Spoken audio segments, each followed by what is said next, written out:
So this symposium, Think, Design, Build Architectural Matters, is something I think really special. For the first time in the recent past, all colleagues, literally all colleagues and chairs are united behind one common idea and work together towards one goal. It is to stage a conference that presents the entire Institute for Architecture, not only a particular Fachgebiet. So this is unprecedented, well, and I think this is something. Maybe it is even more miraculous that despite the many advices and in any case good intentions of 20 heads of chairs and their staff included, the event nonetheless is happening. Needless to mention the saying that too many cooks spoil the broth. It didn't happen. On the contrary, we convene here knowing that things had been achieved hardly imaginable a few years ago. So Think, Design, Build Architectural Matters. This is the title of the conference. The idea behind is to organize a conference that represents all chairs. Thus, the conference will look at these three fundamental knowledge practices of architecture. That is the practice of thinking, so concept and word. It is the practice of designing, drawing, and models, of course, and the practice of building, which has to do with the materialization and structure. Yet the focus will only be partly the models, methods, and medial processes and practices of the three practices. That is, of that which can be expressed in words, expressed in drawings, and constructed in material. Beyond this, and more importantly, the emphasis shall be on how these conceptual levels interact and interfere with each other, and how knowledge is transferred, transformed, and accumulated between them. The conference wants firstly to separate analytically the three fields, but only in order to bring them together again and to see more clearly and to study more closely the way they interact. Instead of projecting into the immediate future, this paper leaps 150 years back, yet starts with a geometric diagram that appears analogous to contemporary investigations. It shows a series of circles that touch on a single point, as well as a number of dotted triangles inscribed in these circles that give birth to a parabolic curve. The cartoon's other side bears the incised traces of the same circles, punctuated by a part of a title. Schleudige Geschosse der Alten, slingshot projectiles of the ancients. The cartoon was folded and used as a cover for hundreds of similar folios filled with geometric diagrams and trigonometric equations calculating the development of the same curve as in here, here, here, and here. Until finally, a three-dimensional object is formed, perforated by dotted lines and horizontal sections, an object that is both virtual and real. It denounces and acknowledges a ground on which prominently casts a shadow. The author of these drafts and drawings, Gottfried Semper, had apparently seen a series of these objects in the British Museum while in exile in London, two of which are pictured in this sketch. The architect continued to work on a study of these projectiles for a period of 2 years, from 1853 until 1854 in London, and then continued to revise and rewrite and rethink obsessively this treatise for about 5 more years after his move to Zurich, as attested by no less than 7 different convolutes with drafts, all of them with hundreds of folios with calculations. The original headings of the various sections include titles such as ballistics, ballistic, and the formation of ballistic curves, ballistische Kurven. Even the final proofs, dated 1858, carry a number of addenda incorporated in the final treatise published the following year under the title On the Lead Missiles of the Ancients and on the Functional Design of Projectiles, including an appendix on movement through, quote, resistant media, which is water and air. Semper mentions in his foreword that his research was triggered by an event in the Royal Institute of British Architects, when a member began papering the assembly hall with wall-sized drawings illustrating a universal law of proportion. These pinned-up models of beauty act as the springboard for Zemper to catapult his own verbal missiles. But here it's harder to pin down the enemy, since Zemper does not name the controversial lecturer, and it's hard to ascertain what exactly this meeting and when it took place. In the published preface, the architect dates the incident in the spring of 1854. But in an earlier draft from December 1853, Zemper mentions that he attended such a meeting in the early part of the current year. The temporal fluctuation of the episode divulges its function as a trigger. Like the projectiles themselves, their RIBA incident becomes mobilized to serve the architect's polemical bias.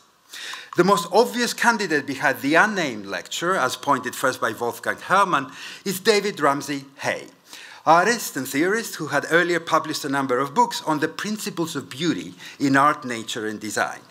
In his RIBA paper read by Penrose, Hay addressed the principles of proportion in the formation of the Parthenon curves based on a harmonic principle expressed in regular elliptical forms applied on the exterior of architectural members. While some of Zemper's own drawings appear to echo some of Hay's diagrams, the German architect strives to prove the exact opposite principle. Using metaphors to analyze existing conditions and to project new ones was a much-used strategy in Team 10 circles, to which the Smithsons participated, as from the middle of the 1950s to the beginning of the 1980s. A circle in which they were joined by such well-known names as Georges Candilis, Shadrach Woods, Jaap Buikema, Aldo van Eyck, Giancarlo De Carlo, and many others. Within these Team 10 circles, thinking with and through metaphors was a very well-established modus operandi. Aldo van Eyck's, for instance, notion of the in-between, of what Van Eyck called the greater reality of the doorstep, was one of these metaphors, the metaphor of the in-between and the doorstep. Candilis and Josick and Wood's conception or metaphor of the web as a way to rethink the urban fabric and its mixity of functions. Or Shadrach Woods' notion of the stem as an alternative for thinking the role of the street in new urban developments. All of these are examples indeed of the use of metaphor in order to explain a certain reality, but also to project or design an alternative for existing realities. One could say that metaphors were part and parcel of the other story of Team 10. As Allison and Peter Smithson phrased it, it is traditionally the architect's job to create the signs or images which represent the functions, the aspirations, and the belief of the community, and create them in such a way that they add up to a comprehensible whole. The cluster concept, or we could say the cluster metaphor, provides us with a way to create such new images. Giancarlo De Carlo, another team member, underlined in its turn that it was the intention of Team 10 to achieve a sort of radical reconstitution of the language, he was calling that. And I must say that metaphors seem to have played a very paramount role in this reconstitution of the language. The intent of my talk of today is not so much to offer a new historical narrative of Team 10, but rather to use the practice and the discourse of these Team 10 architects, and they were a bit of a loose group, I need to say, in order to reflect a bit upon the use of metaphor in architectural thinking and practice, and especially also in establishing a relation between architectural thinking and practice. As a point of entry to the various characteristics, roles, and potentials of the metaphor in Team 10 design and discourse, I used a strong frame of thought that is developed by the French philosopher Paul Ricoeur, who published in his book La Métaphore Vive a series of 8 studies that were undertaken in the 1960s, so parallel to these Team 10 ventures, and were published in 1975 as a book, as you can see here. In this book, there's also an English translation of this book which is called The Rule of the Metaphor. Ricoeur summarizes his long-standing study into the character, the dimensions, and the roles of metaphors. And he maintains that the stylistic figure of the metaphor represents, on the one hand, an original cognitive process, and secondly, a cognitive process which also has a particular heuristic value, he's saying. To be more precisely, and that's what I will look into, Ricoeur identifies three modi operandi of the metaphor. So three ways that that metaphor operates, let's say. And in my mind, or what I'm going to propose to you, is that these three modi operandi of the metaphor, they offer us a good frame to look at some of the use of metaphors within Team 10 discourse. Alberti requested that the only suitable place for the architect was not the construction site, but the drafting table. Instead of exhausting himself by giving instructions to unmotivated, lazy workers, the architect should produce nice drawings, plans, sections, and elevations. Thus, the place of conceiving architectural ideas, that is, the place of designing a building, did not anymore coincide with the place of constructing a building. This changed the concept of architecture and the concept of the architect as well. By means of taking the right measures straight from the plans, the architect is not anymore needed on the construction site, but rather lives the life of a scholar and artist. This is the moment when designing a building and constructing a building grew apart. What was once an indissoluble entity turned into two separate things. But even more importantly, the introduction of paper and pencil opened architecture to theory. As a matter of fact, only on paper is one able to put architecture into relation to other things, to other buildings, other styles, and other thoughts. Only in true-to-scale drawings, architects are able to quote identifiably historical facts and historical motives long forgotten. Scale drawings stood at the beginning of theoretical thought in architecture. It stood at the beginning of the period which was identified with the concept of renaissancery, or rebirth, or renaissance. And even more, one could manipulate these true-to-scale forms and figures by introducing subtle, sometimes almost invisible alterations. Thus, with the technique of true-to-scale drawings, architecture turned into an artistic as well as intellectual game with references. The architect became a sophisticated artist and thinker. Architecture became intellectual and, as I will later elaborate upon, poetic. Thus, let me present to you my main thesis. The introduction of true-to-scale drawings saw architecture opening up to an intellectualization of its knowledge practice in turning the design process into a process of theory construction. Ever since, design as a creative act and theory as a reflective act have been closely intertwined. Hence, Alberti stands at the beginning of a process of differentiation of the architectural practice in thinking, designing, and building. In fact, 1988 was a watershed moment, not the least of which was to consider the entry of computer-aided technologies into architecture and the imminent demise of the Berlin Wall in 1989. But today, and in particular, I'm going to propose that it was in the space of language and the exhibition that a repositioning of architecture occurred. That is, the exhibition constructed and was constructed by a shift within architectural culture and, more broadly speaking, culture in general. A death knell was not only dealt to postmodern architecture, but within the space of the galleries, the continuation of an unfinished modern project was proposed. This shift happened alongside what could be described as a critical methodology and analytical strategy of the exhibition itself. At the time, Mark Wigley said that the exhibition was meant to start an argument. It proposed a different space for architecture rather than a different architectural space. This space for architecture was a discursive one. in which architecture would constitute and be constituted across media, of which building was only one. So across exhibitions, journals, symposia, lectures, debates, texts, drawings, conferences, publications, and teaching, as well as building. In short, all of the ways in which we might think architecture. Again, what I would like to propose today, and what I proposed within my dissertation, sticking very closely to the archival material, was that the deconstructivist architecture exhibition, and more specifically, the apparatus of the exhibition, constructed both. It both drew a different space for architecture that was a discursive one, but likewise it drew different architectural spaces.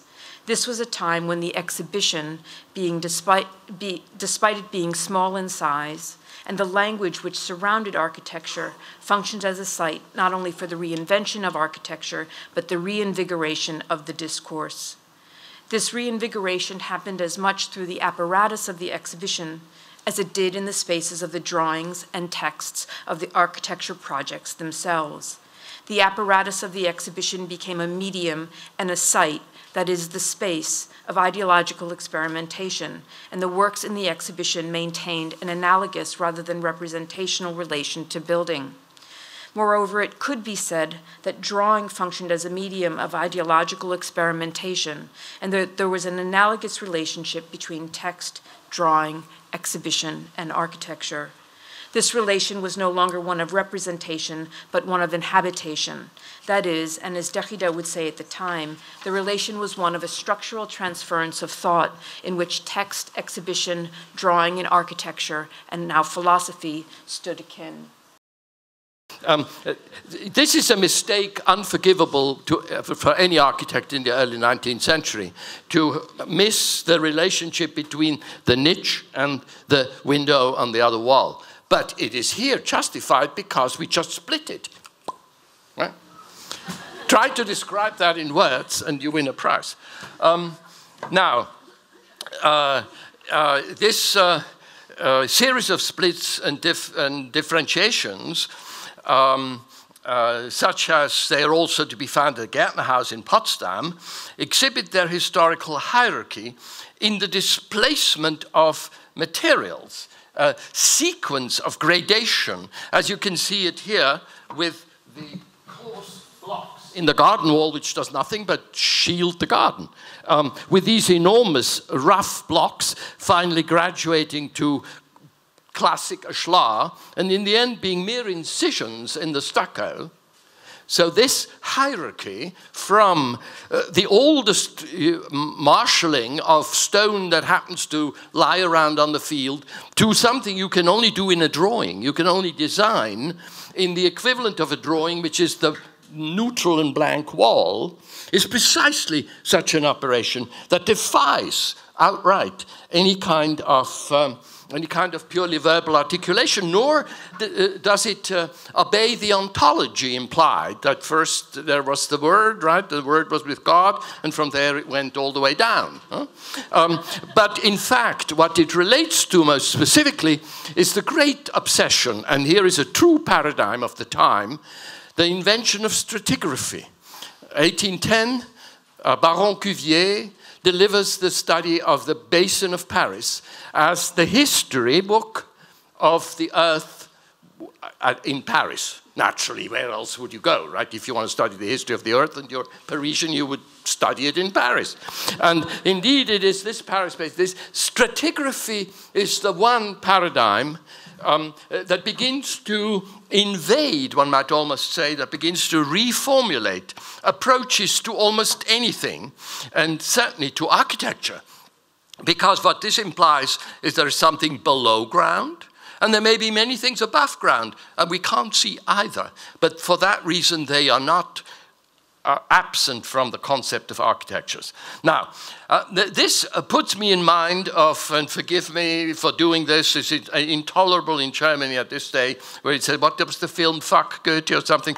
This puts me in mind of Goethe's remark in his last letter to Wilhelm von Humboldt, written on the 17th of March, 1832, 5 days before Goethe died, and it wasn't even mailed until he died.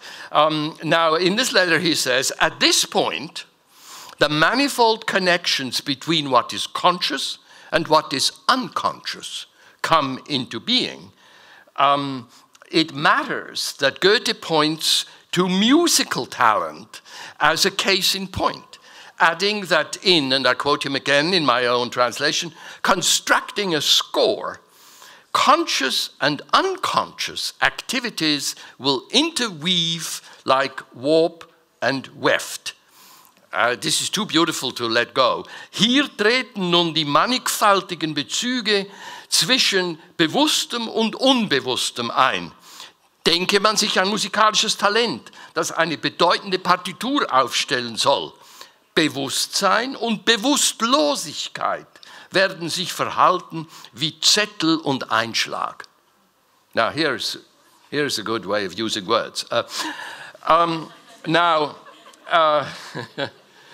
By the way, this might bring one to another interesting thing, which we certainly want to avoid like the devil, and that would be Fichte's philosophy, and Fichte, who was very close to Schinkel, very close to Fichte, in the definition of the constitution of consciousness as self-consciousness. Only as self-consciousness can a constitution of consciousness be defined, according to Fichte, in order to relate this to a broader philosophical current, but I'll spare you that. This is indeed the point, then, where landscape enters the realm of architecture. Less as a background or simply providing a site than as a space of resonance for any of those architectural ideas, or dare I say, Empfindungen, that might take shape within or even derive from it. Now, take the example of Sharon's Philharmonie, which we're lucky to have right here, which reflects the classical profile of a mountain. I apologize for the little cropping on the right-hand side, but you'll see it again and it'll be complete. It's very important, the classical profile of a mountain, as it was observed and tabulated by Schinkel. Schinkel here, and I think this should work, right? Oh, no. I rather don't do it. But Schinkel tabulated this kind of mountain long before Charles Lyell did so in the Principles of Geology.